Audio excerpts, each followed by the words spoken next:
Hi there, this is Olaf.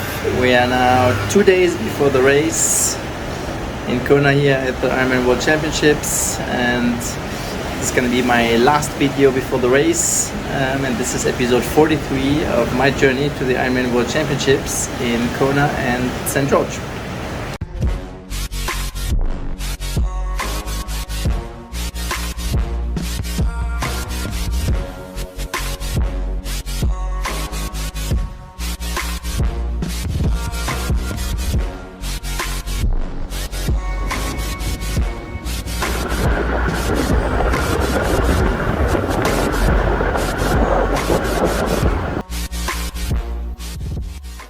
Alright, a little bit of an update. Yeah, things are going reasonably well, so I'm cautiously optimistic.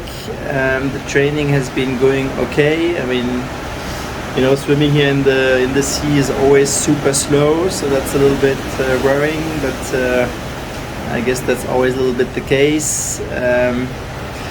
The bike also, you know, I've done some pretty long session the last few days. So that feels a little bit tiring, but there also we reduced the time the last few days, and felt, you know, pretty good, depending always, you know, how the wind is blowing. And the run, most importantly, yeah, I was able to run today. I did 1 hour with 2 minutes run, 1 minute walk. I used the racing carbon shoes, so I was able to run quite easily along Ali Drive at sort of 420 to 430 pace. Felt really good, so yeah, cautiously optimistic for the race. All good. Now it's just a matter of putting the feet up until the race, just an easy bike tomorrow, and then see what happens.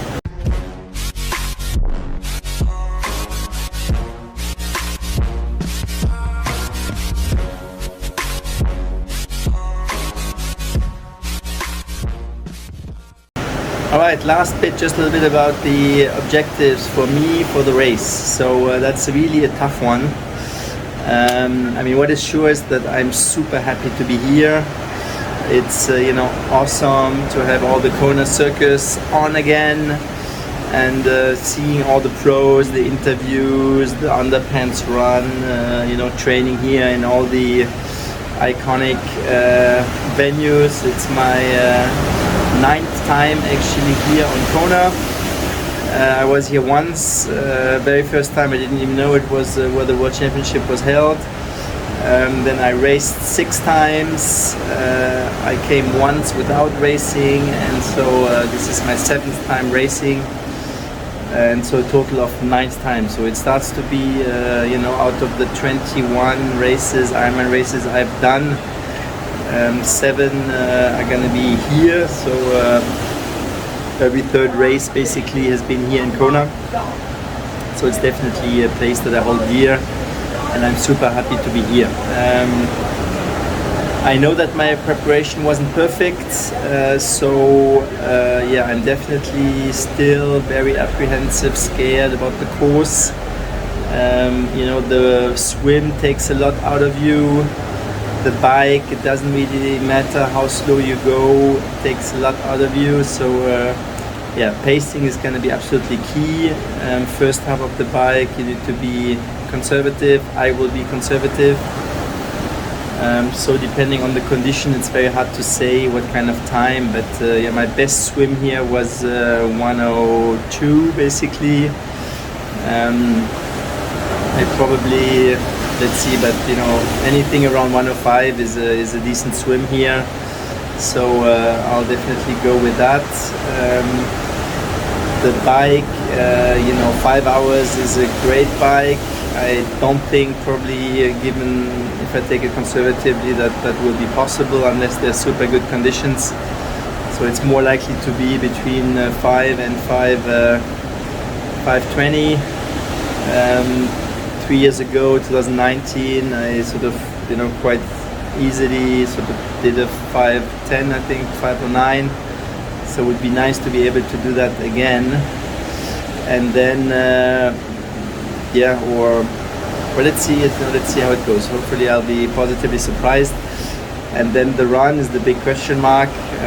I want to start sort of steady, between steady and easy. I hope that it's going to be decent speed despite sort of a steady, easy feeling, and that I'll be able to get close to a 3:20 marathon or a 3:30 marathon. I mean, that would be, and then I'm sure it would be a great result. I had a look again. 9:48 has been always top 10, except 2018, which was a super fast race. The 10 hour was sort of between 6th place and the 27th, and except 2018, always a top 20. So going, I mean, obviously 9:30 is sort of guaranteed a top 5 in normal conditions, and there's always sort of 30 minutes difference between first and 10th. So yeah, big differences. The idea is not to get caught up too much by the times. I guess if I suffer a lot, then everybody else is suffering too. I know the preparation wasn't great, but I touch wood, and I hope that it's gonna go relatively smoothly, that there's no stupid flats or other incidents which are always possible. There's gonna be a lot of people on the course, so we're gonna be ready for that. And then just making sure really to get the aid station and get the water, and especially with lots of slow people in front of you, it's sometimes difficult at the aid station to grab what you need, what you want. So that's going to be sort of a bit of a challenge, but I have to be super focused on that, getting cooled down even on the bike, and then just be ready to really suffer the last 30k of the run, because that's typically what happens here. Today I ran 2 minutes, walked 1 minute, and there was still sort of 5:20 pace, which is not too bad if you start good the first half marathon. So I want to push until the end. I hope my calves hold up, and then it's a big question mark how it's gonna go. There's never been as many participants as this year. There are 3 years of qualifiers here, so I think the biggest and the best field ever. So I'm not sure it's possible to really go off the past. The carbon shoes, the bikes also have evolved and make things faster. So let's see what happens. I hope my legs are, despite the bad preparation, are going to be sort of okay. And if I again focus on my heart rate, focus on the power, and make sure I'm not killing myself and taking it easy, I hope I can bring it home and not have a disastrous and too painful end of the race. So let's see what happens.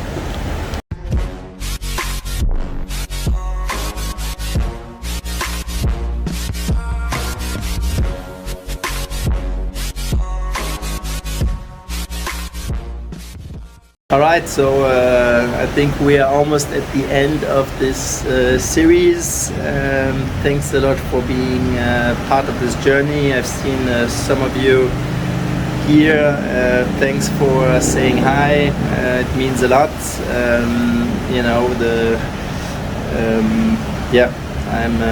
I'm really touched by some of your comments, and thanks a lot for the support. Hope that it wasn't a little bit inspiring and motivating for you to follow me on this journey with the ups and downs that I've been going through. And a good result is still and always possible, I believe, with all the work I've put in. So stay tuned. Wish me luck, number 2388, and good luck to you competing out there. Make sure you push until the very end, just be happy and recognize the privilege to be part of this race finally again. Cheers.